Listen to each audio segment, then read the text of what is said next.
Roman হরফে ককবরক ভাষা চালুর দাবিতে দীর্ঘদিন ধরে আন্দোলন চালিয়েছিল তিপ্রা মথাদ ছাত্র যুব সংগঠন। এবার একই দাবিতে সরব হল আদিবাসী কংগ্রেস। রোমান হরফে ককবরক ভাষা চালুর দাবি জানিয়েছেন আদিবাসী কংগ্রেসের নেতা। শুক্রবার প্রদেশ কংগ্রেস ভবনে এক সাংবাদিক সম্মেলনে এই দাবি জানিয়েছেন সংগঠনের নেতৃত্ব। পাশাপাশি তিনি বলেন, রাজ্য সরকারের শারীরিক দল হিসেবে কাজ করছে তিপ্রা মথা দল। 2021 সাল থেকে এখনো পর্যন্ত রাজ্যের কতজন আদিবাসী সরকারি চাকরি পেয়েছেন এর হিসাব চাইলেন আদিবাসী কংগ্রেস নেতৃত্ব। তিনি বলেন, তিপ্রা মথা দলের নেতা নেত্রীরা আদিবাসীদের মিথ্যা প্রতিশ্রুতি দিয়ে বিভ্রান্ত করছেন। তারা আদিবাসীদের গ্রেটার তিপ্রাল্যান্ড প্রদানের প্রতিশ্রুতি দিয়েছেন। আদিবাসীদের এখনো পর্যন্ত কেন দেওয়া হলো না গ্রেটার তিপ্রাল্যান্ড? যদি এইসব দাবি পূরণ করা না যায় তাহলে মিথ্যা কথা বলে কেন উপজাতিদের বিভ্রান্ত করা হচ্ছে? মানুষকে কেন মিথ্যা প্রতিশ্রুতি দিয়ে বিভ্রান্ত করে ভোট আদায় করা হচ্ছে?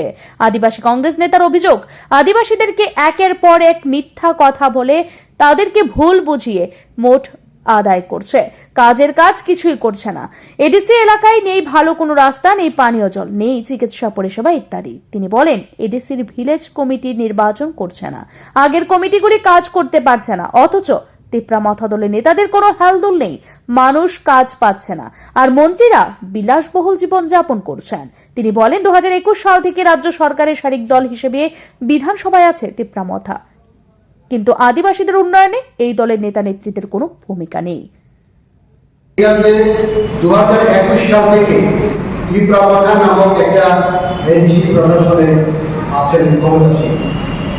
আমরা জানি 2021 সাল থেকে এখন পর্যন্ত আমাদের আদিবাসীদের কতজনকে চাকরি হয়েছে আমরা জানতে চাই, এবং শিক্ষা, স্বাস্থ্য, রাস্তাঘাটের পানীয় জলের অবস্থা খুবই খারাপ, বিশেষ করে আমাদের আদিবাসী এলাকায়।